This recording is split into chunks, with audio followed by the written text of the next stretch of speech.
I'm Spencer Scott Holmes. And I'm Ryan Dunigan. And did you know that Clint Eastwood at one point was considering to play Superman in Richard Donner's movie?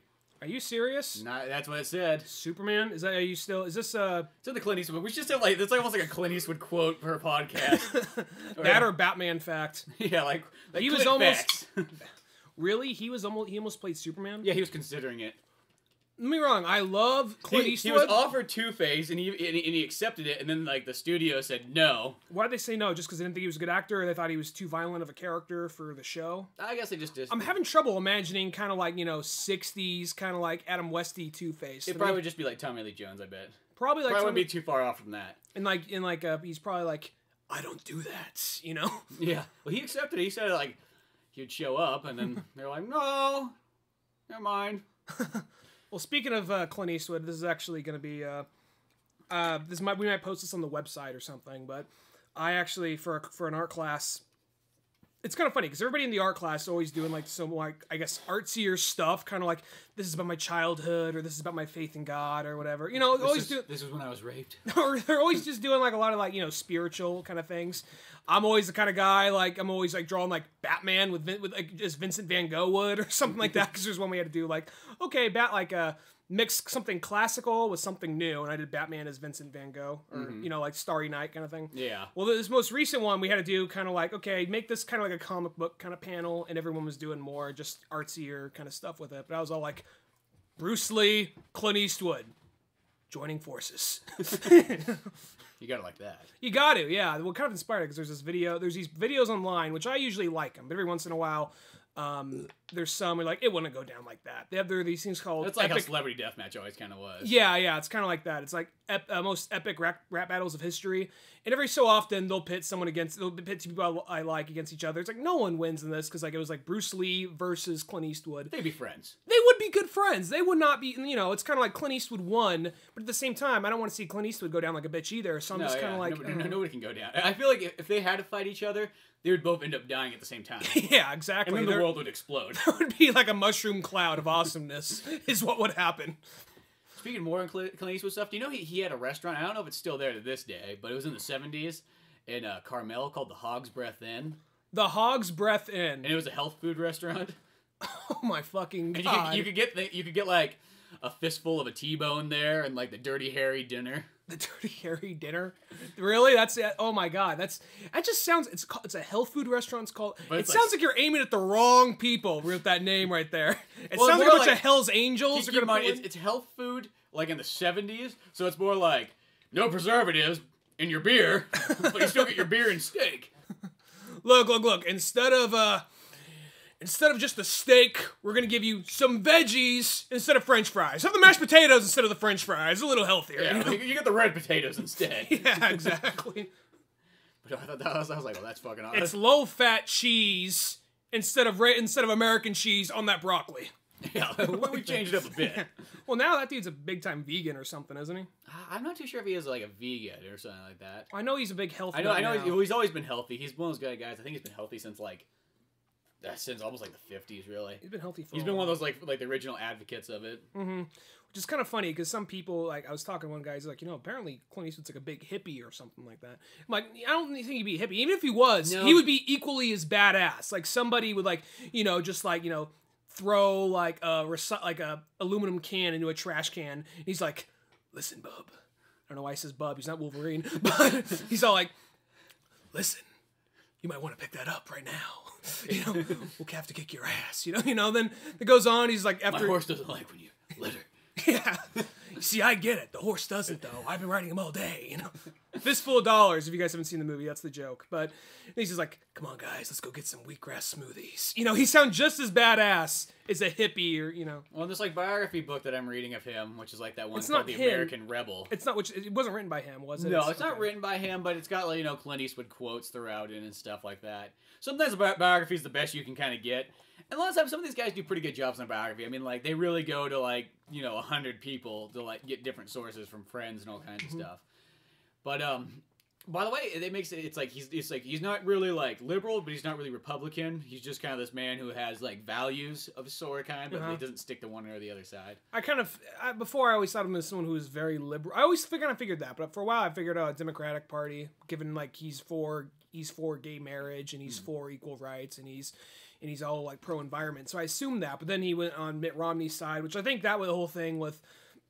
I just think, well, I guess this Obama thing didn't work out. I just think I want to believe he was trying to destroy him from the inside. I like to believe that. But apparently he's supposed to be more like a free kind of spirited person, like, you can do whatever you want, kind of thing. Not like, you can't do this and you can't do that. Which I get that, but it's also... they try to cook it, like, people try to consider Dirty Harry as a Republican-like movie at first. Well, Republicans idolize Clint Eastwood just because he's in so many westerns. Yeah. He's just the all-around badass. He's kind of like, I don't need that red tape bullshit. Just walking in, killing people left and right. Like, I know what you're thinking. Did he fire 5 shots or 6? So it's kind of one of those things. I think that a lot of Republicans idolize him, but they get confused. They get confused. Like, he killed that dirty hippie with the sniper rifle and Dirty Harry, so he's got to be Republican, right? And they also complain, he's like, because he killed some black people in there, too. and this is where I had the Clint Eastwood quote. He's like, yeah, some people said we might have killed some black people in there. But you know what they didn't mention? We gave 4 black stuntmen jobs. I think he's killing more white people than anybody else in that movie. Oh, yeah. And in the second one, even though I feel bad for him, because he's like, one of the few guys die. Because every Dirty Harry film, he has a partner that ends up getting killed off or at least hospitalized. And he has the young, hip, black partner in the second one. Mm-hmm. It's like, oh, cool, this guy made it throughout the whole movie. He just goes and checks his mailbox. Fuck. That's it. Yeah, so much for that. But even though I like that movie, it does have some of that kind of like 1950s Disney racism in a sense. Like, it wasn't aware of it. Mm-hmm. Like, because there's a part, it's like, this is in San Francisco. And there's the original script takes place in New York. It's just they transferred over to It seems that way. Like, even though I know there's like some gang shit in San Francisco, I cannot imagine this much shit going down. Well, I always call San Francisco, as far as cities go, it's like a child's playground compared to everybody else's city. I mean, maybe if you walk down the wrong area of the Mission District or the Tenderloin at a certain time of night, okay. But beyond that, I don't really see a whole... all right, Zodiac Killer. It would just be, yeah. Zodiac Killer, Jeffrey Dahmer, But those don't really count. It's like that one, it's not like a group. But there's like the one part where you saw like I think it was like during one of the first kills, and they showed the sniper, and you see like the super flamboyant, like most gay people would see this guy and go, that guy's a fucking faggot. But he's the guy. He's like, there's a part where he's looking at the sniper, you see one black gay guy with an ice cream cone, just like waving his hands and skipping, and just like they are not holding back. Yeah, it's the 70s. It's 70s. It's like, we're accepting, but only of stereotypes. Do you know in that third movie, too, the original script of it was written by 2 high school guys? Really? Yeah. The third one's good. That's the last good one, I think. It's like somehow, some way, the script kind of got into the office, and they're like, we never mostly read these, like, random scripts, but we just happened to, flip through this one. I think the third one's the last really good Dirty Harry film. I think the fourth one's all right, and the fifth one's all right. That's all I got to feel. The fourth and fifth one, I think they're all right. They're not bad, but they're not, like... Mm-hmm. They're not as amazing as the first fourth, 2, and then the third one's, like, just in the middle of those. Well, the first 3 feel like there's a real threat. The fourth one, it's more of kind of like... It almost feels like it could be a made-for-TV movie with a little bit of extra sex and violence in it. And then they just said, well, why don't we just throw Dirty Harry in? Clint Eastwood's already here. Why don't we just throw Dirty Harry in there to help sell this bitch? And then the fifth one, even though it wasn't a horrible movie, but it just wasn't. It was part of the fifth one. It's got Guns N' Roses in it. Guns N' Roses is a cameo, and Jim Carrey is a druggie. Yeah. And but there's the part where what was I gonna say? I guess the concept, the fact there's a guy going around who's not that threatening. Most of the bad guys usually weren't that threatening, except for the second one. The second one, the bad guys were pretty threatening. In the first one, the bad guy was kind of threatening because he was crazy. It's like he was a pussy, but at the same time, it's kind of like one of the scariest things is a coward with a gun. Yeah, as a coward who you don't know what he's gonna do. Yeah, exactly. I think that's what makes an interesting villain. Mm-hmm. So you were rooting for him to die by that movie. So yeah, that was like the whole the good build up too, and you get to watch him kind of get like. Well, the second one you kind of like the villains. I like that. You actually, with the exception of the the one guy like I can't believe I'm trying to McCallahan. Like McCallahan, I don't like you, and you find out about Clint Eastwood's name. McCallahan, isn't It's it? Callahan. Callahan, McLean. if Clint Eastwood and Bruce Willis did the fusion dance from Dragon Ball Z. John McCallahan. All right, no. It's not John. But no, he's like, Callahan, I don't like you at all. Da, da, da, and then we find out that guy's a bad guy. But all the other cops I thought were actually pretty cool. Like all the young cops, they were just had like revolvers, like Clint Eastwood. So that's a good flick. I love Magnum Force. It's amazing. You know what? I watched this movie. This movie would like have one of the coolest endings ever. It was a movie called A Boy and His Dog. It's from 1975. I heard about this movie. And it stars Don Johnson. He's like literally like 18 or something. So he's almost like, excluding his voice, he's almost unrecognizable as like Don Johnson. Is this the movie where, I didn't see it, but is this the movie where the kid is telepathic and he has conversations with his dogs and they're looking for pussy? That's the whole thing. Sort of. Like, the thing is, it's like they roam like the wasteland. And the cool thing about it too is like, most movies always use World War III. This one uses World War IV. It was like, there was World War III. That got ended really quickly, and then they released all the nukes for World War IV afterwards, and that lasted 5 days, and now we have the wasteland. And it really looks like Fallout totally like picked from this movie like nobody's business. Like, it really felt like you're watching almost like a Fallout movie. Book of Eli, that movie, I never seen A Boy and His Dog, but apparently Book of Eli borrowed a lot from that movie. And there's even a part where you actually see a poster for A Boy and His Dog in one of the background. That's cool. Yeah. No, it was actually a pretty sweet movie, and it had literally like one of the best endings I think I've ever seen in my entire life. I mean, like literally top 5 best endings. Do you have this on Netflix? Yeah, I rented it off Netflix. You still have it? No, I don't have it. It's the only thing about Netflix. It's like you gotta kind of you have them, then you gotta send it back. Like, I got my money's worth out of this bad boy. Like, what was it? There was, But no, it's like, so cool. It's like, 'cause Don Johnson and his dog, like, roam the wasteland, and they can telepathically talk to each other, and the dog can, like, sense all the stuff. He can sense danger and anything else. How's the dog He can smell talk? women. The dog talks very sophisticated. Like, Don. Well, like, Don I remember the Johnson. kid's name, but like... Well, Don Johnson! Yeah, like, Don, you're being such a fucking idiot. Like, he's kind of witty, and then kind of got, like, a little bit of humor, and... I read like a synopsis on IMDb after looking into Book of Eli before going to see the movie, because it said he just borrowed a lot from it, like I said earlier. And the tagline for A Boy and His Dog was a really kinky adventure. I was like, A Boy and His Dog, a kinky adventure. It's not gonna be the best sell pitch. It's not really like that. It's like what kind of happens is like there's not really any women on the wasteland area. So mostly whenever there is one, people like go out and just like gangbang her like in the bottom of a pit, like raider kind of thing. So it's just a bunch of men. You're just surprised that like there's no homosexuality going on yet. Yeah, but it was made in the 70s, so it always just seems like when you get a bunch of men together and you take away women, most doesn't take that long for that to start breeding. Like look at pirates. Yeah, exactly. It was more like not AIDS, but syphilis kind of killed off pirates more than anything else, wasn't it? No, probably not as much. They probably just all died from like... If they had died on the ship, it probably died from like lack of nutrition. Yeah. Like scurvy and stuff. But, suck this boy, there's protein in it. I don't know why the pirate has a southern accent, but it's just the easiest one to jump to. But then like, what happens to Don Johnson though is he gets like lured down by, there's like this woman that they send. So like, oh look, there's a woman. They go down there and the dog's like, this was too easy. Why was she just there and willing? This can't be right. And stuff. And then she takes him down like to like the underground area pretty much, where everybody's kind of living in like their Fallout shelter kind of world and stuff. And down there, they kind of knock him out. And they have him all tied up, and they're like, and it's almost like a good like, oh, it's a good Christian nation down here where we all live in peace and harmony, unlike you heathens above. But we found that you have no diseases, and you seem to be the perfect candidate. And they're like, well, what? And he's like, well. By living down here and being out of the sun, we can't impregnate women anymore, so we're gonna need your help to impregnate 30, like, girls. He's like, well, that sounds fucking awesome! He's like, it's not what you think. And they hook him up to, like, some jerk-off machine. Oh, my He's God. literally in this machine, there's, like, it's like a blanket over him, he's just like, wrenching. Just a big metal arm. He's just, like, sucking him dry. Oh, shit. And then the girl decides, she's like, well, I didn't want that to happen, so she, like, kind of, like, breaks him free, or whatever. It's like, Dad, I just wanted to... And then Don Johnson's like, I need my sperm, and he like grabs it and starts running away. Like, I'm not gonna leave. Fuck these people down here. It's one of those. Jesus Christ. And then there's a giant anyway. then there's like the robot guy who starts chasing them. They can't kill him, kind of thing. They'd all just be fucking inbred anyway. Exactly. All coming from the same batch, you know. So they finally escape. I'm guessing the girl is like the daughter. Just guessing, daughter of the leader. something important like that, like part of the church Yeah. organization. Not only as the daughter, but like something important kind. But I love him, Paul. So they finally escape and they get to the top or whatever and stuff.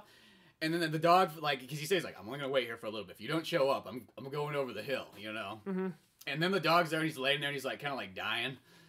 And so he's like, because he hasn't ate or anything, he just waited. He didn't decide to leave or whatever. Here, Spunky, drink this. You know? I think he drops the sperm or something by that point. Because like, he doesn't have it in his hands after a while. He's like, fuck it. You know, as long as they can't have it, just chucks it against the stone wall. And he gets up there and stuff, and the girl's like, you know what, just leave him there, you know, whatever. He's done. He's had a good life. He can die or whatever and stuff. And he's like, no, me and him, we're best buds or whatever. He's like, I'm not leaving him. He's like, no, you can we'll just go together. Come on. He's like, no, all three of us are going or whatever. And then it kind of just cuts to he's like, I'll find something for you. I'll find something to eat. It just cuts and it shows like a rotisserie thing or whatever. And there's like a bonfire and it's kind of dark because it's at nighttime and stuff. And the dog's like, man, that was a great meal. Yeah. He's like, I thought so too. You know, I'm glad we finally, you know, feel better and everything. And they start walking off. He's like, you know, she really did love me. So they just ate her.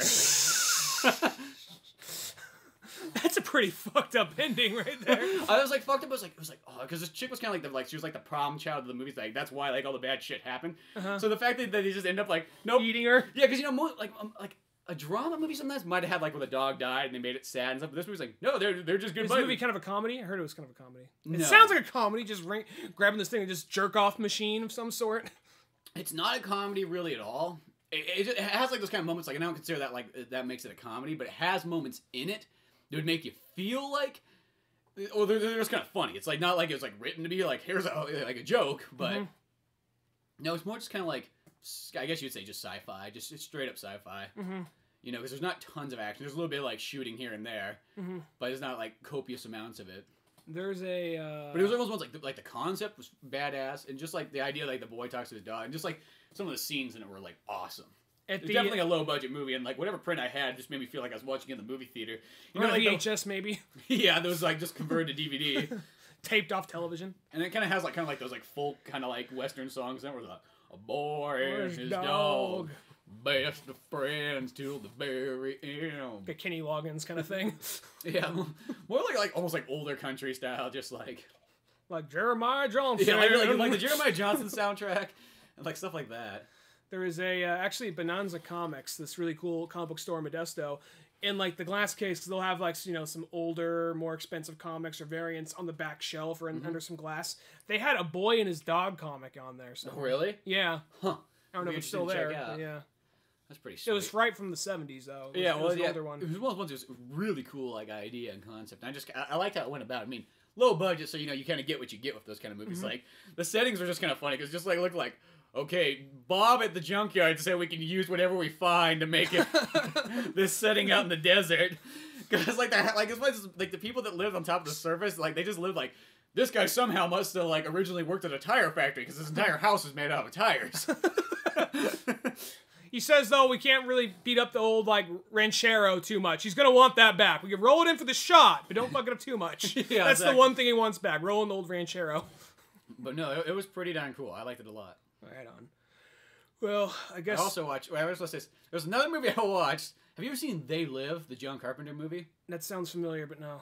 I never have either. It's one of those movies, like, I always saw it, and I think it's, like, the cover on it just kind of looks kind of weird, so sometimes, like, a weird cover signs would be like, well, I'll check out this John Carpenter movie first. I'll come to that one later. Like, I kept bypassing it for other ones. Throughout my entire life, you'd be like, oh, Escape from L.A., Escape from New York, The Thing, you know, just kind of going down the list. Ghost of Mars. Little Trouble in Big China. Yeah, Big Trouble in Little China. Yeah, the way around. That's the sequel. It's not as big of a deal. I mean, I'm here, but not a big deal. Well, whatever. And like, I finally like sat down. It's like I always knew about it. And then I was like, oh yeah, it's got Roddy Piper in it, like the wrestler guy who's like the Scottish guy who wore like a kilt. That was like his main kind of thing back in like the 80s. And so it's like I finally just rented it. Finally, just kind of came out. I had it on the list forever. I was like, okay, I gotta check this out. And this is the movie where there's that saying that's like. He's like, I'm here to kick ass and chew bubble gum, and I'm all out of gum. That's where that saying comes from. I always wondered where that one came from. I was like, oh, this is the movie. And pretty much this movie, it's kind of, once again, sci-fi again. This kind of hobo guy kind of travels into town because, jobs have been kind of fading throughout, the U.S. And so he just gets like a construction worker job, and he's kind of living in this like kind of like bum shack in like Los Angeles area, where like the church takes care of them. And through this process, there's like this kind of like, I don't know if you want to say this, like anti kind of culture like movement where there's like this guy who broadcasts himself on the TV for a little bit of time, and people kind of go like, what the fuck is this? What's wrong with my TV?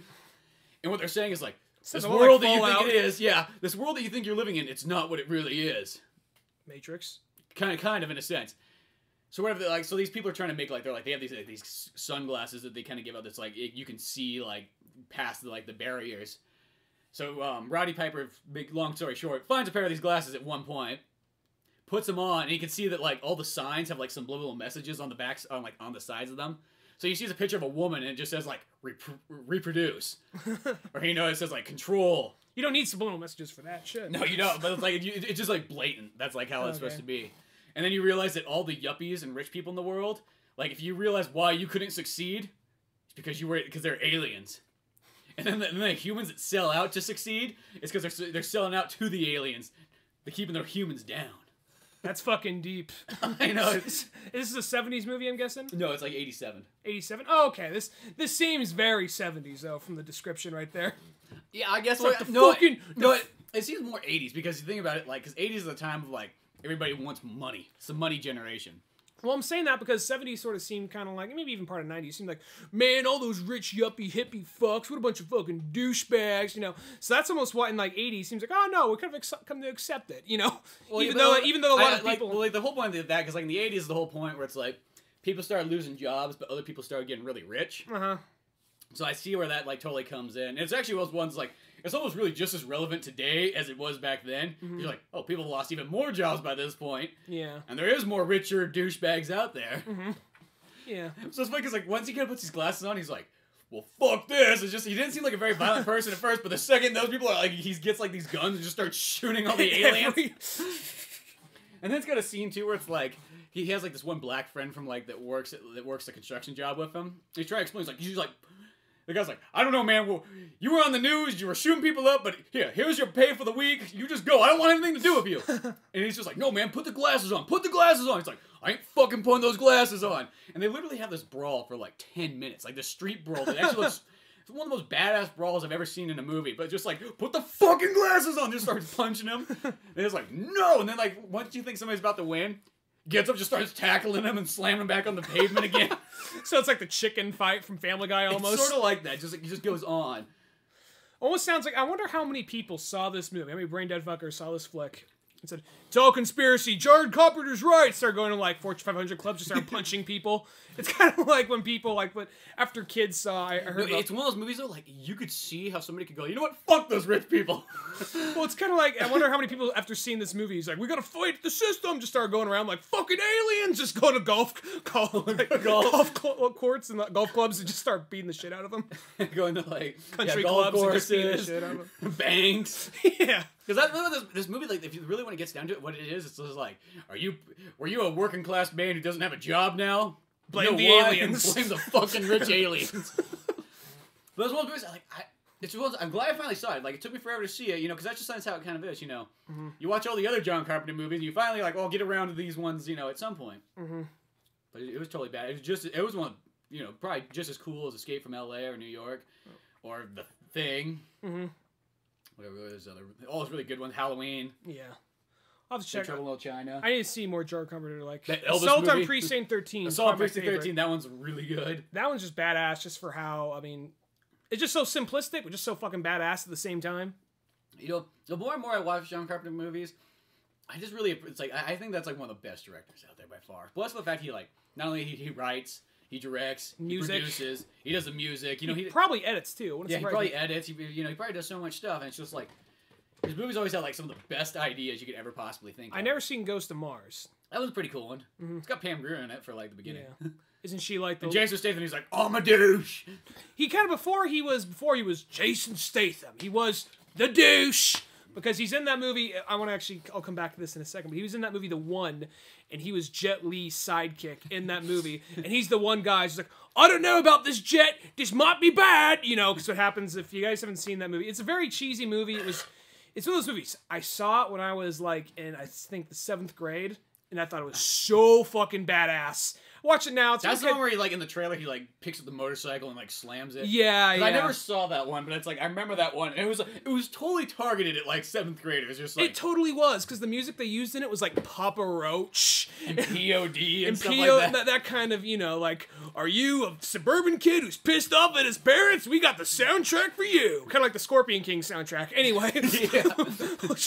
Just go on and on. But no, anyway, that movie, because I'm not sure if you've ever seen it. Generally, what that movie... I never saw it, but I saw the trailer. What the movie's about, if you just could take it just strictly... I mean, I can enjoy it. It's total fucking cheese, but there's some cool action. Some of the action's really ridiculous, but there's parallel universes, and, you know, parallel universes, so that means there's a million of yous.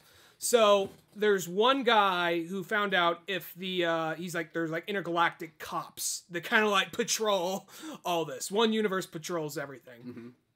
And apparently, if you die if one of you dies in one universe, then the strength and stamina and all that divides among all of them. Huh. So there's been one Jet Li who used to be a cop who he had to kill himself. He had to kill an opposite of him in self-defense. So he's been going. He got stronger. So he's been going from universe to universe, killing all the other Jet Lis.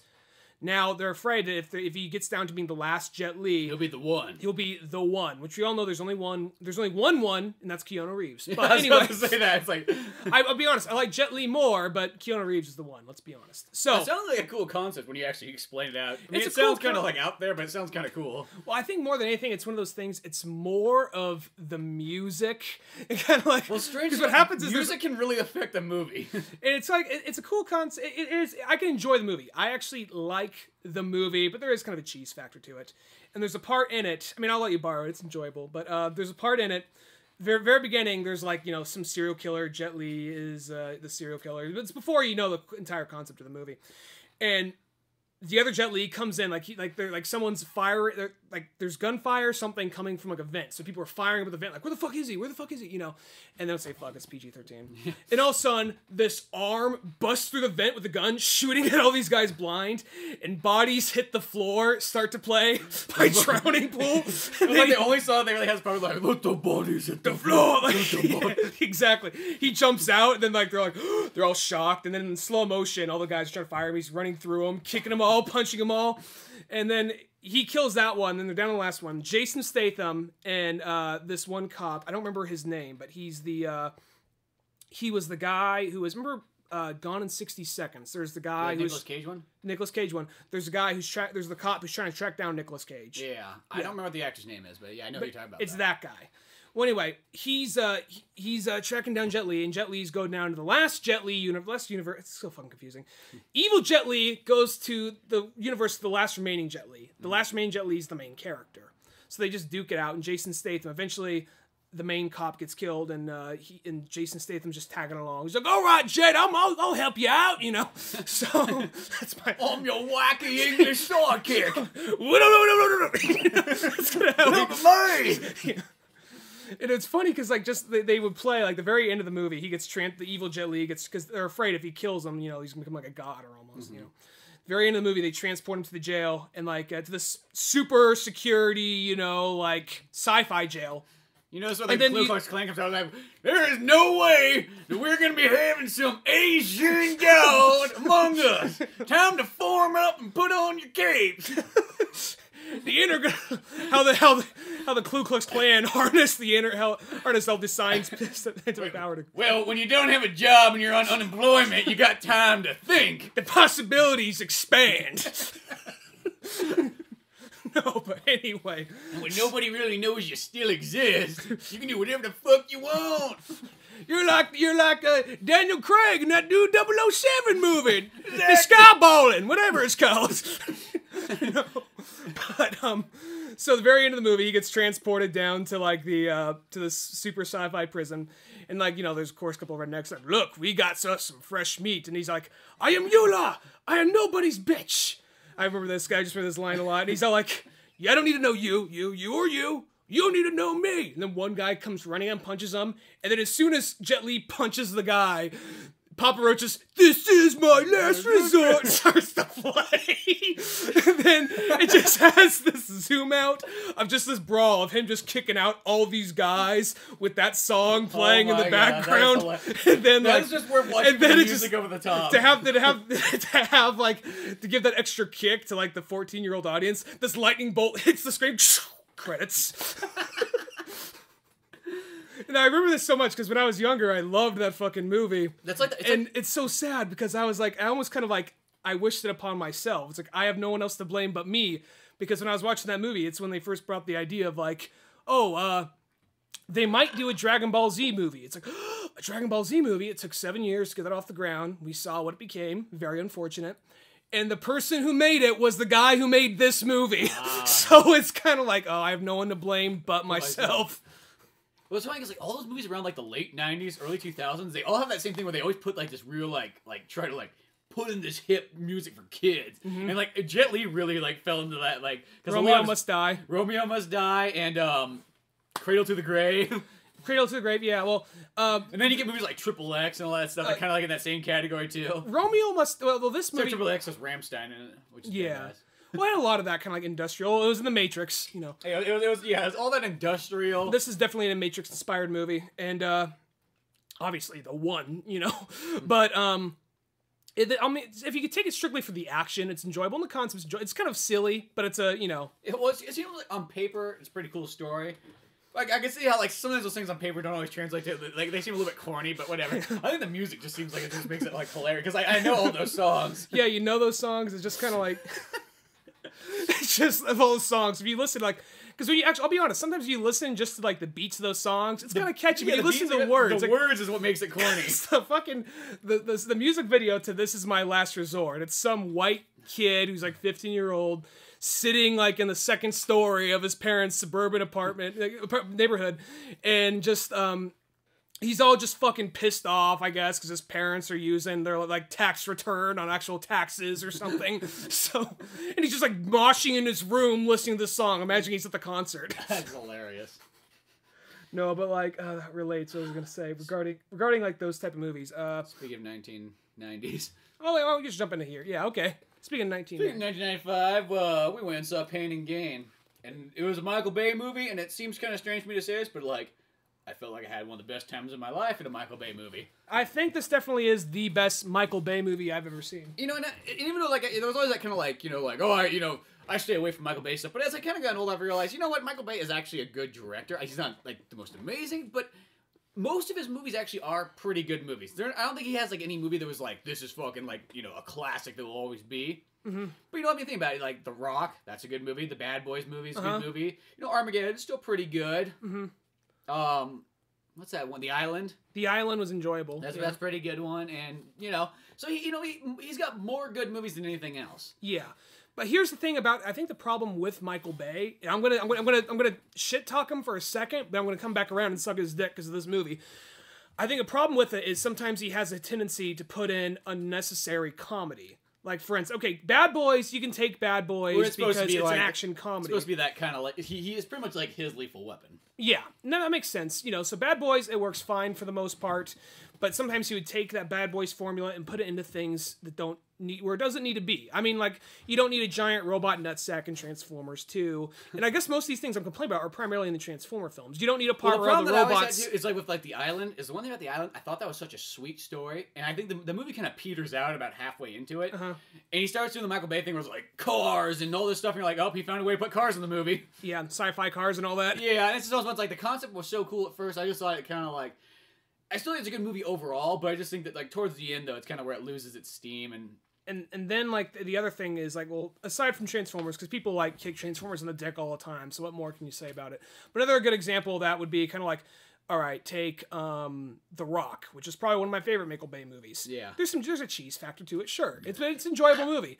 But it's kind of like he'll put in unnecessary comedy. Like, there's the part when, like, and plus also, like, going back to, like, that 50s style kind of, like, Disney racism. There's a part where like he brings in the stylist and he is the most flamboyant, like, oh my god kind of character. Oh yeah. And then he's all like, in like, you know, Sean Connery's in the elevator with the guy, and the guy's all scared, like, listen to me. I don't care what you do to that man back there. I just want to know, are you happy with your haircut? You know? Yeah, it's just like, so it's like stuff like that like they would not say. It's just, it almost feels like it's a little bit forced of a comedy. And one thing I gotta say, even though The Rock is probably one of my favorite Michael Bay movies, this now tops it, Pain and Gain. With The Rock. With The Rock. He says, how can I out-rock The Rock? You know? But there's the part where he's, I can't believe I'm drawing his name. He's in a billion fucking movies. Nick Cage. The part where Nick Cage is all like, give me the Ferrari. Like, you know, FBI. He's like chasing the guy down. You're going down, man. You know, just through San Francisco, just everywhere, just destroying shit left and right. He's just like, okay, now Nicolas Cage, you have to go on The Rock with him. Give me a second. Oh shit, I can't fucking do this. He's in the bathroom throwing up, freaking out. Just like, what the fuck happened a second ago? I don't know, it just kind of like all came to a crashing halt. I was so into it, and then all of a sudden I thought this out. I could fucking die. I might need hair pieces someday. It's already receding. This just started to happen. Look at it. Look at Chuck Garnery. He's bald. That could be me. Just have that scene in that movie. 10 times better. Maybe I should just shave his chest and put it on my head. So I think a lot of people, when they shock shit on Michael Bay, I think they're primarily thinking, and I'm primarily thinking it too, the Transformer films, because even though I like 1 and 2, I just like them. I'm not in love with them. I like them just because it's robots fighting. It's good special effects. It moves the first one moves at a logical pace. It's well balanced out between story and action. And if you could strip the fact that it's Transformers, it's enjoyable. What I mean by stripping the fact that Transformers, like, it's going to be a little different. I think they focus a little too much on the humans in the first one. Yeah. Second one, robots are in it the whole way, so that makes it much more bearable. Of course, they got to throw someone in there 10 times more annoying than Shia LaBeouf, which is his goofy-ass roommate from college, but whatever. I guess that's... Gotta just suck that dick down and try to enjoy the rest of it. Yeah. But beyond that, though, you know, it's a stupid movie, but it's an enjoyable movie. But this movie, I thought was all around. Pain and Gain was actually a pretty good movie. Well, I think that when Michael Bay does rated R, I think that's where he's at his prime. And this does have some of that kind of like comedy I'm kind of complaining about, like the over-the-top comedy. Like it has a few bits in it, but I would just say like they're not even enough to really like affect it too much. Like yeah, you can kind of point them out, but they're not even like that bad, you know. Just since it's a Michael Bay movie, and I'm not one of those people who's sitting there because I wanted to go into this movie enjoying it, and I did. But there were moments you kind of like Michael Bay makes sense why that's there, because like they have the part kind of like that over the top comedy that seems a little out of place. Like, you know, there's a part in Transformers. I'm not sure if you ever saw the second one. There's a part in Transformers 2 where the mom accidentally eats weed brownies and she's running all over the college campus when they first get there. Yeah, this 4-minute scene, which is totally unfucking needed. Yeah, and like, it almost seems like this could be like a deleted scene. Yeah, and there's a scene kind of like that in this. Well, that same not like it, but that same type of comedy when they go to buy weapons. And he's like, use the taser on me. Try the taser on me. And they're shocking the one guy down. Like, no way. You're like, no way would a guy running a gun store let somebody taser him in his own store. But I thought it was pretty funny when he's like, yeah, Christian Rock sucks. And like The Rock turns and just looks. Well, that's funny because he looked like The Rock, since The Rock's all Christian in this movie. For a while. Well, yeah, I think he's still Christian no matter throughout the entire movie. Just he kind of goes back and forth between how Christian he is. Mm-hmm. But he sees like the sticker says like, you know, I love Jesus, and then like had Striper, which is that 80s hair metal band that like was like we sing to God and stuff. And you know, the bigger your hair is, the closer to God you are, which is like the exact like opposite of every other hair metal band. So I think that's just funny they had that Striper reference there or whatever. Well, I thought, for the people who haven't seen the trailer or haven't seen the movie, generally it's based on a true story. Marky Mark, The Rock, and I wish that I looked at there's a third guy in there. The black guy. Yeah, I can't. I wish I could say something else other than the black guy, but he was pretty good too. I thought he held his own. They were all great in the movie. Well, I thought all three of them were really strong like characters, like all like really strong. But I guess you could say that concept is that like 3 bodybuilders, and really it's Marky Mark's story. The other guys are more like kind of like they get dragged along with it. They stop and do kind of like a film noir thing. I'm not sure you call it film noir, but everyone stops. Everybody has like a narration to explain their life up to this point, which I think I like that. Which the one thing though is like when Marky Mark was doing his narration in the very beginning, like about like his life, his work, I was like, mostly I never go like, that movie speaks to me, because really I don't know how many movies do this. This movie was like talking to me like on exactly my level. Because he's like, I pretty much go to work every day, and I'm pretty much just somebody's paid spotter. I'm like, holy fuck, that's what I am. I go to the gym every day, and I just, like, that's really what you do. If you're a personal trainer, kind of, whenever you do that, you're really just, like, spotting somebody and telling them, and, like, motivating them. And then letting them talk to you. Tell them about your day and all your problems and stuff. And he's just like, my job just kind of consists of me wearing sweatpants all day long. I'm like, holy fuck, that's all I ever wear. It's like you're the kid in a never-ending story reading a book, and then the boy went through the forest. I like to go through forest. Yeah, I was like, oh my god. And it's like all this stuff. He's like, my life's not that bad, but it could be much better. I was like, that's what I keep thinking. It's the same thing every day. Well, don't do what he does, because we saw what happened. No, yeah, it doesn't seem to pan out so well. But at first I was just like, all those things he was going through was just like, that's the exact same thing I deal with every day. You have to deal with some rich douche, kind of like that you have to like spot and all that. I'm guessing. Yeah, it's class 5. There's no rich people. It was more just like just spotting people that are friendly. So Spencer works at a gym. If you don't know this by now, anyway. Yeah. I guess I don't have to deal with any rich douche people because. Once again, class 5 attracts like blue collar people, but yeah. Well, there's usually that one or two. The douchey people are usually at the gym up the street, but yeah, there's the other. There's pretty much that's like the white collar gym. Class 5's like the blue collar. The other gym, I almost looked at that gym just because they have a nice pool, and I just all I want is the fucking pool. Yeah, but Sonora Sport and Fitness, they charge you like $120 for everything. For $110 for everything and $80 a month just for the pool. I'm like, fuck you, I'll drive to the lake. Fuck you, I'll find a river. Yeah, exactly. I'll go bathe in the creek. But yeah, it's probably just as clean, really. But no, anyway. Given the chemicals they fucking use. But anyway. So, but no, this story-wise, though, I guess, it's just Marky Mark leads a band of bodybuilders that say, like, there's this rich douche I know who's kind of a bad guy. Now, if we could just kind of get rid of him, we could have him transfer over all his shit to us so we can be super rich and live out a dream of not having to work whatsoever. That's really what it kind of is. It's kind of like... I just really don't want to fucking work anymore, but I want to be really rich. I think my favorite part of the movie is when, I think this is just such a good fucking movie. I like the part when he actually, because what happens is when we explain this story, because after selling the movie, I explained this to a couple different people. It feels kind of hard to sort of explain for some reason. I don't know why. It's not really hard to explain, but you say, by the way, it's a comedy. You say, all right, just break it down. 3 bodybuilders, there's a rich guy they don't like, so they kidnap him and torture him and make him sign a release that gives them everything he owns, and then they get tracked down by the law. By the way, it's a comedy.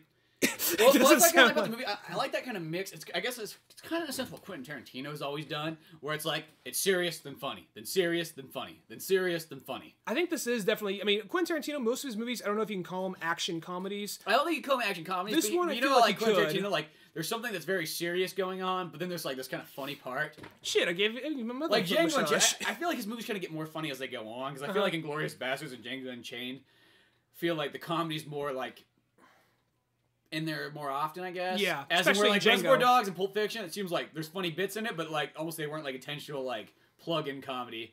More just happened to be funny. Like, yeah, I don't think Buddy Holly's much of a waiter. Yeah. Or shit, I give my mother a foot massage, that kind of stuff. But no, but this flick though, I'd still consider this like a dramatic comedy with a bit of action. It's sort of like a Scarface type story, kind of like a rise and fall kind of thing. Yeah, well, not as long. Marky even says that he's like, I idolize people like Scarface and the Godfather, anybody in the Godfather and Rocky. Mm-hmm. So and that's just it had kind of one of those sort of Miami. One of it sort of felt like to me. Yeah. It's still, the Michael Bay-ness outweighed it, but it seemed like Michael Bay doing a Coen Brothers type story. Yeah, because mostly I feel like a Coen Brothers story is regular people put in almost like ridiculous situations. Mm-hmm.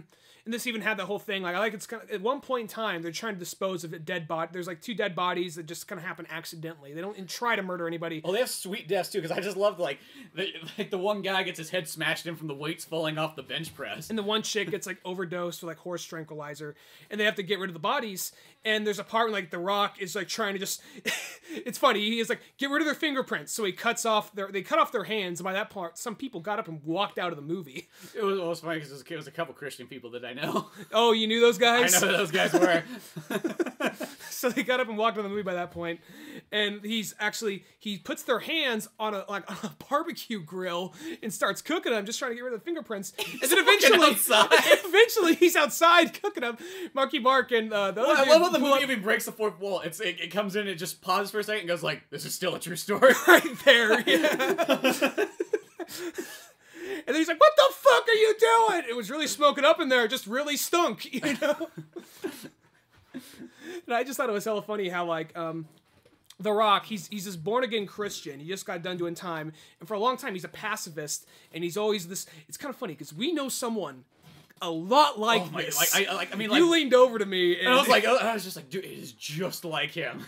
If this wasn't like a true story, I'd just feel like, dude, somebody else knew this guy. This guy, because what happens is this dude at the gym, at the gym I go to and the gym Spencer works at, there's this dude there. He's even bald and very large, like The Rock. Yeah. Not as in good a shape, but bald and large. Yeah. And when he works out, he just does this most manly, like, "Rah! Rah!" As he's like lifting weights. And he's lifting the heaviest weight in the gym out of anybody else.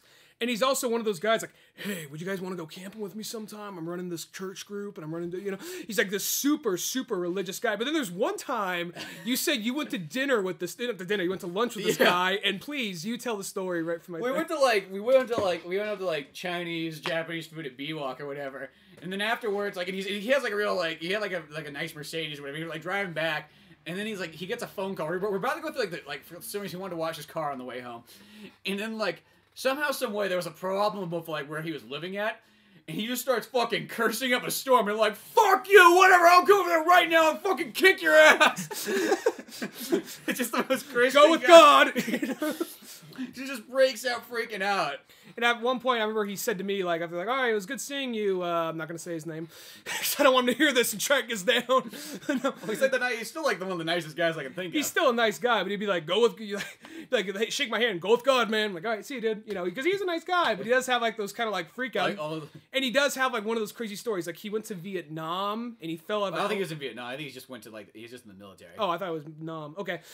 That would make more sense, but no. Well, no, yeah, I think he fell from a helicopter someplace high and broke his back, and ever since then, he's just kind of on military disability. Mm-hmm. Like, he gets, like, back pain and stuff like that. Yeah. But other than that, though, he's still pretty fully functional. Yeah. So, good for him. But no. Yeah, but this guy reminded me a lot of him. This guy reminded me... The Rock's character was just like him a bunch. Yeah. He's even wearing, like, this is like... Don't he have, like, insert Jesus here or something? No, or got Jesus or something like that? Insert Jesus here. No, he just always had this one, like, he just always had this t-shirts like, like, "I'm with Jesus" and stuff on it.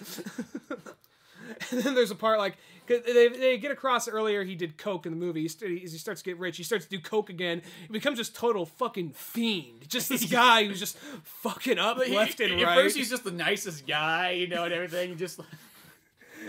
I love the part, though, where, like, he at first, when he, like, gets out of prison or whatever, he's, like, he moves in with, like, this pastor guy, like, in Miami or whatever. And, he's doing all the yard work. He's taking care of the church, pretty much. And at one point, the pastor's like, "Oh, the sweat's glistening off your muscles there. I like muscles." And he goes up to touch him or whatever. The Rock's just like, "Oh, what the fuck?" And punches this old, like, 80-year-old pastor guy in the face. Well, it's funny because it just cuts away as that happens. Is, "What are you doing?" Then it cuts to him getting in the car with Marky Mark. They drive like, "What happened?" I don't want to explain it. Just see him from a distance, just beating the shit out of this old guy. Just this nicest old. Okay, yeah, he was gay, whatever, but he was just this nice old guy.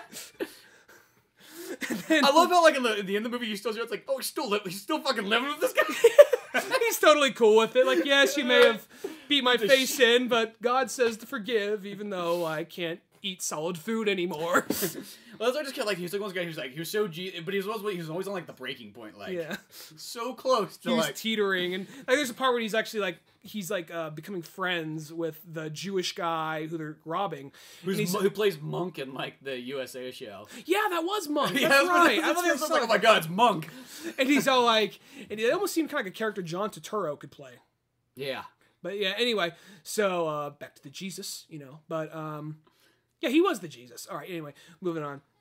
What was I saying? Oh yeah, there's a part where he's all like, they're bonding, they're becoming friends, and it's like, out of between the three of them, you're my favorite, you're the nice guy, you don't seem like me like the other guys. Well, thank you so much, man, I understand. Like, he stops, "Are you Jewish?" He just stops right there.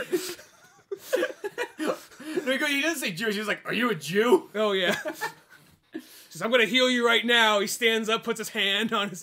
You accept Jesus Christ? Like, yeah, sure. He just has this massive hand on his scalp, just grabbing him. He's like, I have power, and the Rock's just like, I have power. I like the part when Marky Mark when they actually get all the guy's money, and he's like the only guy who knows how to handle it for some reason. And he starts doing the whole, like, he's like, oh yeah, you can invite the kids over and I'll teach them how to play basketball and all this and that. He's full of just elbowing kids, like, take it, you tubby bitch! And, like, doing, like, bunch of 10-year-old kids, like, don't fucking cry, you pussy! And on part 2, he's like, he's telling all the kids, okay, guys, go back home. You, run home. It's like the fat kids. He's all like, I know what you kids want. You guys want to be winners. You want have what I have, right? You want pussy, don't you? One kid's all just smiling and nodding. He's like the Rock comes in. There's none of you, like, suckers out there. Or something. What did he say? He said it's like funny. He's like, pretty much he said, like, none of you guys are cocksuckers, right? Yeah. He said something around those lines. He's like, don't be a fag. He said something like that. Just being like such a total dick to these kids. But it was just the funniest part. I don't know what it is, but, like, kids... It's kind of like when they have that uncle guy who kind of like almost like kids around. They almost like that more. Like when it sounds weird, but like children like to be put down, but like still be part of the cool team, like be on the team almost. Yeah. Which is funny, just seeing Marky Mark, who's like just ripped in this movie, just elbowing this kid and doing a slam dunk. Like, yo, what do you think about that? And then like he's standing over him, talking down to the kid, like it's on the ground, like crying. Don't cry, don't you fucking cry. You know, and then there's the part fucking pain and gain. When you hit that ground, you get stronger. And then there's the Russian chick who Marky Mark's fucking for a while. Speaking of the Russian, I also like how like the Russian, like it's like that guy who always plays like the Russian guy. He's like in Armageddon and stuff. Oh, he had a cameo. He's like, I've never seen Star Wars. Yeah, that guy. He plays one of the nihilists in Big Lebowski. He's in so many things. He's in a lot of Michael Bay movies. He's the evil Russian like drug dealer from Bad Boys 2. Yeah, and then he's also like the only Russian in Armageddon who's just up in space forever. And he has the most fake. I mean, even though I like this actor a lot, he had the most fake Texan accent in The Last Stand. Oh yeah. Anyway, he's like, is he what the? Oh, okay. Well, I feel like when you have a Korean director, like I mean, he's not gonna understand the Texas accent. Like probably to him, he's like, "Oh, you did good." How does he know like how good of an accent? The one Western I directed before this was set in Manchuria, so and everybody was speaking Korean, so yeah. But no, what was I gonna say? But no, the scene where he comes in, he's like, "See that piece of ass right there?" He like makes gestures towards the hot Russian chick. He's like, "I was fucking that, and I just passed it on to my friend. I don't fucking need it because I get more of it. You guys want that power?" There's none. No, this movie was really fucking funny, and there's the part where like there's the stuff that's I guess it's funny when like they like just how they show up what a bunch of bubbling fuck ups these guys are when they try and like kidnap the guy the first time. They're dressed like a ninja and an alien. Yeah, they just get like these costumes from like a Halloween store. No, but this definitely was like there's another thing I was like one of those things that just said that I just thought was hella funny was. You kind of knew this is kind of like all the good things of a Michael Bay film, and something Michael Bay gets a lot is like, okay, stylish shooting, miscellaneous, like what's what I'm looking for, gratuitous, like sexuality, like and strippers and stuff. Yeah, there's a part right in the because we stayed and watched the credits, and the part when right before it said a Michael Bay film, a chick they just show images of like the actual people and crime scene photos, and then the intercut with like hot chicks dancing and that kind of shit. And it's right before they said directed by Michael Bay, it showed a picture. It was like a chick like ripping her shirt off and like just a tear her tits right in the camera. A Michael Bay film. It's like, of course it is. He's going back doing Transformers 4 after this one, but at least he got this movie in here. Made a really good movie. Yeah, so. It's just fantastic. He may be kind of a douche, but he made a good fucking movie. Did you feel kind of bad for like the monk guy? Like he was kind of like I see like he was a douche, but I didn't feel like okay, well at least he like earned all his money his way. It wasn't like we find that out once I think it was one of those things. Like he didn't know that. It was trying to like make you hate him a lot. And then once they actually start torturing him, that's when we hear his inner monologue. Because at first he's like, yeah, he's just a dick who has a lot of money, thinks he's super cool, and who treats his employees like shit. And he was a dick, but that's when we learned he actually earned it all, and he like worked at Domino's and paid for college and did this and that, yeah.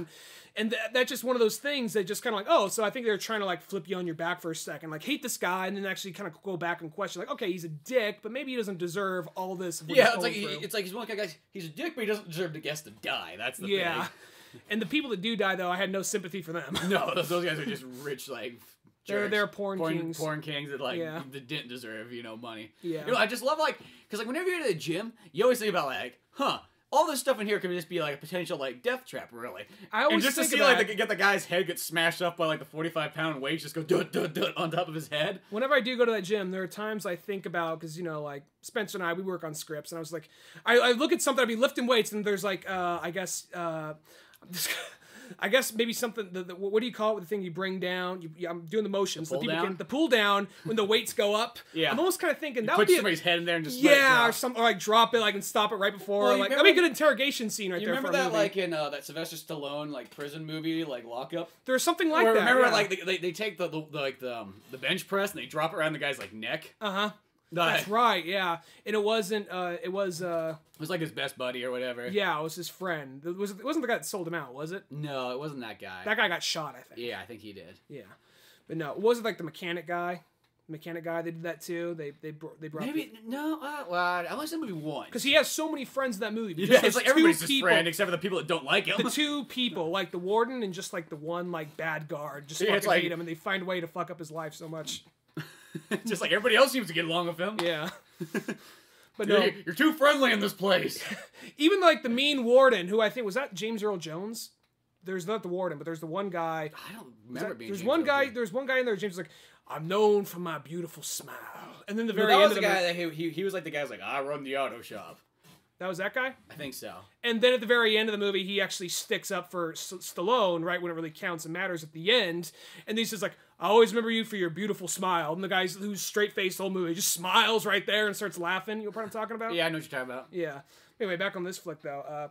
I guess that's all we can really say about it. It's a really good movie. It was really funny, and it was really the action. I like I like when The Rock gets his fucking like toe shot off. Oh yeah, He just goes and gives it to like the dog to eat. because he's so high. And as you watch the movie, I like the part where like Marky Mark's on the phone saying, "I need the combination for the safe." He's like, "I just killed her," and he's like, "Fuck!" He's slamming like the Rock's in the corner with a bottle of like rum. He's like, "Did you get the card?"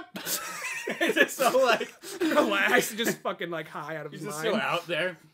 And we find out, like, you know, that the Marky Mark and the other dude die, and that The Rock got off with 15 Sometimes years. when you're in California, you forget like, oh yeah, I forgot in other states they can sentence people to death still. And Rob Corddry, he did a good job in the movie. It's kind of cool. I always like seeing, even though he's a great comedic actor, I like seeing Rob Corddry play a straight role. I mean, he had a few funny lines, but he was a very straight-laced character in this movie. I like seeing him in that. Like, I was really glad to see him in W, to see that this guy can actually have somewhere, even though he was a small part in W. Still, Yeah. One thing I thought was too was like this is kind of like just the setting wise. I think the way that gym was set up, you look at that and like I was like that was almost like the most perfect gym. Now I know it's a movie, so you're gonna make the most perfect gym. That's kind of like how those illusions are. It's like if you have a restaurant in a movie, you're gonna make it the most perfect restaurant you could possibly have. But that gym was just like I look at it, I'm like, man, love to work out there. It was simple. It wasn't that big. It was very well lit. On the top floor, on the third floor, it had the pool. You know, you could work out in the sun. They had that cool, you know, you could do like your inverted sit-ups, which was like seemed like a strange setup. I cannot imagine having regular people go up there. It seems like a lawsuit, like waiting to happen. That may have been his own personal thing out there. But I'll say this movie, I mean, it does make me want to work out more, but I was watching this movie, it doesn't make me feel kind of like Marky Mark just ripped, like, I don't feel sorry for anybody, yada yada. I just feel like, no, you know, because I am busy, but I don't work out as much as I should. I don't eat as healthy as I should. So the part is like, and he looks over at like two fat chicks working out, trying. He's like, a thumbs up, like go for it. Then as he moves away, he just kind of rolls his eyes. Fucking I'm just like, fat asses. just like, Marky Mark wouldn't like me. Go back to eating my Skittles. I feel like that movie too is like it was almost made like how much like you know like bodybuilding like ads could we put in there? It almost seemed kind of like it was one of those things like, I'm not sure if it's aware enough. Maybe the script was. I'm just saying this because Michael Bay, there's some things in his movies like, what, that wasn't funny? That like he wasn't aware, like there's like a couple of Ghetto Bots and Transformers 2 that are like super kind of like stereotypes, like buck teeth with like rims and like, you know, like they almost like they're robots. They're not really there, but they look like earrings and nose, you know, just kind of like that. And they're like, yo man, yo, they talk like that, talk jive. And it's like, that's not racist. They're just robots, you know. So things like that don't. I have a black friend like that. Thank you very much. Yeah, so it's kind of like things like that. When you say you have a black friend like that, you mean that guy that sits in a cardboard box on the way out of your hotel. Yeah, well, That guy. I gave him $1 once. I'm not a racist because I gave him $1. Come on. I'm not that cheap. Yeah. I've seen many people walk by and not give him a single cent. I'm Michael Bay, bitch. No. The reason I say this is because, like, I'm not because he wasn't aware, like, that's offensive. So in this movie, it almost seems kind of like everything they want is almost kind of like, I mean, you do feel for Marky Mark a little bit at the beginning, and you, especially, You kind of realize that, but you feel for him, all three of them for a little bit at the beginning. Mm-hmm. But then as it goes on, they do kind of want the very crass, kind of like materialistic American dream, and that's where I think that's almost kind of like what the movie is kind of criticizing. Just that very kind of like flashy, we all wish we were Scarface. Well, then they even have it at the point too where Marky Mark, since everybody else kind of blows their money, like The Rock blows all his money on drugs and shit he doesn't need. The black guy blows all his money on a big house, and he has like a erectile dysfunction. Yeah. Because he's the one guy who's using steroids. Yeah, well, I think he had it from the beginning too, because he explains like, oh, he's had this his whole life. Mm-hmm. They had that chick, Rebel. I don't remember. She's the big chick, Rebel something, and she's in a lot of movies now. Is she? I guess she was in Bridesmaids. I mean, we went to go see the movie, and the reason I know that is because as we were watching the movie, I mean, we were kind of sitting with the most brain dead fucking audience, and the girls in front of us like, oh my god, it's the girl from Bridesmaids. I'm so fat and ugly. So, you know, I thought that chick did a pretty good job in it too. No, I thought she had some funny stuff. She did a good job. Mm-hmm. But what was I getting at though? I was like, well, Marky Mark was like the only character that didn't like ruin that, but it was like at one point he's like, okay, I'm kind of done with this life. Now what's next? Yeah. Sure, let's do another job. Why not? Yeah, at that point, yeah. I'm bored. Yeah, because at first they're trying to rob. They rob and get all the money and all the possessions of the douchey Jewish guy played by Monk, and then they go after this porn king where they accidentally end up killing him in the process, as well as his wife. So, and then it becomes about just getting rid of these two bodies. And that's where some people got up and walked out. Yeah, I know. That was freaking funny. It's just like, it had cutaways. It was violent enough to be an movie, R. it's violent enough to be an R movie, but it doesn't feel like it just feels like a regular like borderline R. Like it doesn't feel like it's a super R. Yeah, and they showed one arm because they stretched out the arm and they showed the arm get chopped and they cut off to something and they get chainsaws. Like, oh my god! They got up and left, and that's when the chainsaw because it's kind of funny, just small stuff like because you explain this movie to somebody, you don't try and add in the comedy, just explain what it's about. Like, and you call this a comedy? Yeah, I do. Hey, you know, they get the chainsaw caught in the girl's hair, and they take it back to Home Depot. Yeah, and they get a refund. How is that not funny? But I actually want to talk about. I think, like I said, if you check this movie out, it's pretty enjoyable. If you like dark comedy, it's good dark comedy. If you like Spencer, and you like working out a lot. Then you enjoy the working out part because there's just not enough movies out there where there's enough like workout scenes in it. This one had quite a bit. I mean, you kind of want more because whenever you see The Rock, you're like, I want to see him work out more. What secrets does he have that he's not sharing with the world? But she didn't see. You didn't go over any of their secrets so much. And no, I know. The only workouts that The Rock actually did was like he did like 3 workouts in it. He did pull-ups like when you first saw him. Then he was doing like push-ups when he was showing off, which I thought that part was kind of funny. He's like, oh yeah, I'll show you something better than dance moves. He's just fucking doing push-ups. Oh yeah, when they're trying to they're trying to drown out some mute, they're trying to drown out like the fight, the conversation. And then there's that one part where he's doing like coke and he's just doing like, or it has like the description of like all the side effects of doing like coke, and he's doing like really fast. The Inclipper's like yeah, and then it cuts back to him. It's like I feel like shit now. No, it's a good flick, and I highly recommend it. Yeah, so. I was really impressed. This one was like I was watching, like, you know, I might buy this one when it comes out. I actually liked it quite a bit. Yeah. You know, sometimes you're not too sure. It's like, you know, if I watch it again, will I like it just as much as I liked it that first time? But I liked it so much in theaters. Because sometimes you like a movie like a lot, like when you first see it. And then you watch it again, you're like, well, it's still good, but not nearly as good for some reason that first experience. I know what you mean. That's kind of how I was. Sometimes that first experience kind of like drowns out everything. Well, back to like Transformers for a second. When I first saw Transformers, I really liked it because I went into it like, oh, there's gonna be some bullshit, and I walked out of it. I actually enjoyed that movie, and you know, was expecting it, so I liked it so much more. So by the time I showed you that one, you're like, it's okay. I'm like, you're right. It's like, I think it's just because it's like you still gotta see the '85 one. Yeah, I still need to see the '85 one. Yeah, I mean, I've seen some miscellaneous. I've seen some miscellaneous episodes of the old cartoon. The episodes of the show do not hold up like the movie does, though. Because I have like that. Because I went out and bought like the first season set when those came out, and I was like, the show, it's good, but it doesn't. It's no X-Men or Batman. It's definitely like feels like it's kind of like I don't know if I can't remember if the show gets better later on because I just remember I used to just rent random VHS tapes of like Transformers. So like I have no idea what episodes those were. What was the one song they had in the movie? Like you got the power. Oh yeah, they go like you got the moves. You got the touch. Whatever. But the movie though is just like fucking amps the fuck out of it, and then like it feels more serious, and it kind of because I feel like the show's almost just like I don't know if that's just kind of like the first season, and like I just need to watch more of it, like it gets better, but it's like it wasn't exactly what I remember. It's like it's like kind of like just get some fucking Transformer show out there, whatever. These writers don't have anything better to do. Just use these guys. Well, wasn't it like you told me like the reason they made the movie was to kill off all the current characters. Yeah, like Hasbro, to bring in some new Hasbro toys. was like ideal because I think it was one of those ones. There's like a power struggle. There was like Hasbro's paying for everything, so they're just kind of like the dickwad producers, just like how can we get these action figures sold? Well, there's people work on the shows like what I kind of have. I created the story and I have kind of care and love for these things. Like, we don't give a fuck, No, as long as we're moving toys, the fucking kids. Yeah. That's how they usually seem in that way. Yeah, the whole point of Transformers movie, though, was to kill off all the original characters to start up a new line of action figures. Which that kind of backfired, I guess. Yeah. The movie did good. Because they can't do that like in the show. It's like, oh, fuck that. How can we bring these characters back? Yeah. Kids apparently love the characters. Yeah, exactly. So, fucking producers, Fuck them. They have wallets instead of hearts, No. My heart is a wallet. Yeah. It's an ATM machine. He just like he just presses on his chest, all of a sudden just money starts pouring out of his mouth. Yeah. Like gold just shoots out. Yeah. No, but just one more coin just goes spinning out. He just coughs out a fucking yacht, just a zoom. Oh fuck, that's where I kept that. Forgot to put that in the safety box.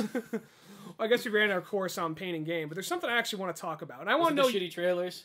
I thought there was like the thing. There's the list of those trailers is just like man, they all, like the very end is like they gave you Star Trek just to almost like make up for like it's like shitty movie, shitty movie, shitty movie, shitty movie. You're like fuck. Well, I want to say this one trailer I think we both agree on looks pretty good. There's another one. It's not. This is excluding Star Trek. That's a given. Yeah, that was like the makeup one. I'm gonna talk about two trailers. One of which I know we're on the same page. Another one, I'm kind of curious to see which is the one we're on the same page on. Two Guns. Oh yeah, I keep forgetting that one was cool. Denzel Washington and Marky Mark. He hates being called Marky Mark, but Mark Wahlberg. It's just easier to say. It's just fun. Comes off the tongue easier. He also, you notice, I call it, you watching his movie, the way he walks. He has the walkie walk. Yeah, I sometimes explain that. Like, I'm trying to do the walkie walk. Like, what's the walkie walk, Marky Mark? Oh, right. Because he does have that kind of like stretched out, kind of like arms swaying. You know what I mean? No, that one looked cool. Like the two guns. Two DEA agents that are unaware. Which is kind of like, it's like, yeah, well, like I think one guy was like CIA, one guy was DEA, and they were unaware. Yeah. They both thought they were kind of like playing each other. They did not know they were both agents. Yeah. And it looks kind of like what it looks like to me is it looks like a modern day. And I wish I could say whenever I make an example like this, I always say this director, but I can't think of any other director's names other than this guy. But like a modern day Sam Peckinpah type of movie. That kind of like, action involving drug dealers out in the middle of the country, dirt roads, muscle cars, all that kind of stuff. Yeah. And I'm not sure if it's going to be jam-packed with action, but the trailer looks pretty badass. Looks sweet. I love Denzel Washington, Marky Mark. Denzel. He's always awesome. Marky Mark. So, looking forward to that one. Now, here's one. I'm curious to know what you think, and you may just hate me for saying I want to see it. But this is the end. They talk about the Seth Rogen movie. All right, now. See, here's the thing about the movie. Okay, I think that concept is actually kind of a cool concept. But doing this, I feel like, and I know it's a Seth Rogen movie himself. I mean, like, you can't really like get rid of the guy who's creating the movie. But like, it's one of those ones like when I see that Seth Rogen, it's like. Seth Rogen aside. Seth Rogen aside, I think the else. concept's cool. I like pretty much mostly all the other actors. I mean, like James Franco. Jonah Hill. The nerdy Canadian guy. Who's the nerdy Canadian guy? He's the guy that was in Fanboys, and he was also he's also in a lot of the other Judd Apatow films. Okay, I like that guy. The guy he's also in fucking Tropic Thunder. Craig Robertson, I think his name is. And then I like Craig Robertson. I just think the concept idea that the fact that these are actual celebrities, just kind of playing like characterized versions of themselves, in like a total like end of the world like biblical disaster movie. I think that's a cool I think the concept's really cool. And it might be fun. It's like those ones. If I could take away the Seth Rogen part of it, like if I could just go in there with the open mind, just like, okay, Seth Rogen, kind of describes like everything you kind of hate. Just like put it aside. I guess because like, to me, he just what Seth Rogen comes across is one, he's a movie hog, but I mean this is his own movie, so you can't really hog your own movie, I guess. Well, okay, go ahead. But two, he just reminds you of like the hipster like god, like because that's where he was. He's like. He just reminds me of, like, what all hipsters almost, like look for in an actor. That's who he kind of reminds me of. He doesn't remind me of a hipster god. What he seems like to me, he seems, because, like, he's actually a big nerd. He's into comics and all that kind of stuff. Yeah, that's what I mean. He almost seems more... feels like that. He seems more of kind of like... I'll say this. I actually like Seth Rogen. It's not like, Seth Rogen's in it, I gotta fucking see it. But for what he does, I think he's good at it. Did he need to be Green Hornet? No. Did he need to play 3 characters in Fanboys? No. But beyond that, I think he's good at what he does. Observe and Report, the movie wasn't amazing, but he was trying something different. It was a darker movie. It was kind of it was sort of an experimental movie to a certain extent. And I thought that was actually kind of cool seeing him try something different. I guess some of the movies I just see him in, like I just think of like Pineapple Express, and it's like I feel like he just thinks he's so cool. Because it's like, most of it's like, okay, it's not like he's in somebody else's movie. He's in a movie he fucking made himself. Mm-hmm. So what does he do? It's like, oh yeah, I'm this total fat, like, ugly guy but you know what? I have the hottest chick in high school and I'm dating her, though I'm 35. And it's just like, if it was somebody else's movie, that's one thing. But when you're the fucking writer on the movie, and it's like, come on. Well, I guess he makes fun of himself, and they acknowledge that, because it gets like, wow, I made a mistake dating this girl before the movie's over. They break up. Yeah, I guess that's true. But also, when I see he's the ass into a lot of jokes. I mean, he gets his ear blown off. He's always getting his ass kicked in the movie. And then in Superbad, the Jonah Hill character, because they're named after... Yeah. The characters in that movie are named after Seth Rogen and Evan, whatever his name is, who also wrote the script. Mm-hmm. So that's one of those things, like, he's willing to make fun of himself.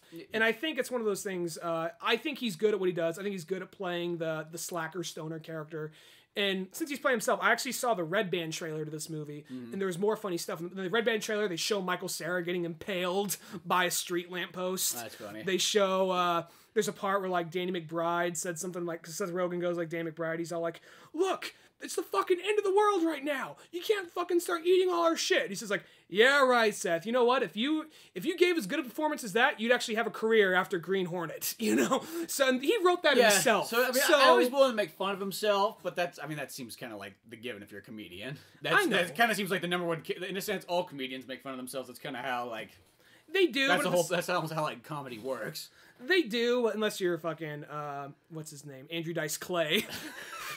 Unbelievable! You know, there's one chick I fucked, you know. Well, you know Andrew Dice Clay, like, in all of his movies, though, he's still, like, he's never, like, the coolest guy in the movie. He's just... Well, all stand-up's all about this chick he fucked and how cool he is and just hating on everybody else. I've never seen too many. I've only seen him in movies, actually. I've seen a lot of his stand-up, and his stand-up is always about kind of like, you know, like, Little Miss Muffet sat on her tuffet. I fucked her too, you know? That's kind of an Andrew Dice Clay joke right there. Well, like in the movies, I think he's a good actor.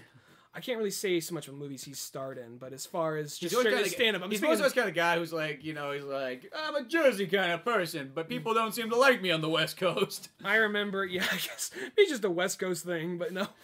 But there is, I actually want to jump back on Seth Rogen, I want to say this real quick. I remember, like, in Tiny Toons, they actually ripped on Andrew Dice Clay for a second. Because Tiny Toons, if you look back at a lot of those Bruce Timm, Warner Brothers cartoons, and Andrea Milano, I believe her name, Paul Dini. Yeah, if you look at a lot of those cartoons, they actually were, even though they were kid cartoons, there actually is a lot of hidden adult stuff in there. And there's stuff that kids would not get. Yeah. Like Hysteria. Hysteria, at one point, one of the seasons opened up with kind of like a Saturday Night Live type opening. And unless you like grew up watching Saturday Night Live, it's like when I was a kid, I grew up watching Saturday Night Live. So I got it because I watched reruns of it on Comedy Central, which I guess I don't even fucking do that anymore.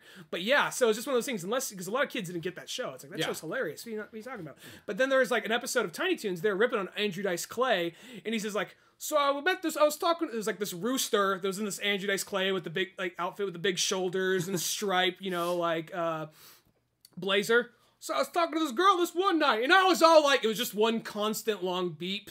And they showed what was supposed to be like the kid, Bugs Bunny, whatever his name was, the blue rabbit. Buster. Yeah, Buster. He's looking up with just huge eyes, mouth open, like in shock. That's funny. But anyway, jump back to like Rogen for a second. I want to see that movie. I actually think it looks kind of good. Well, I think the concept looks like a really good concept. Most of the people in the movie I like. And, you know, as well as once, you know, Seth Rogen aside, I mean, like, he's only one out of, like, 10 main actors in there. So hopefully, you know. The whole thing with Emma Watson coming in trying to steal her shit, I thought that was kind of funny. Yeah.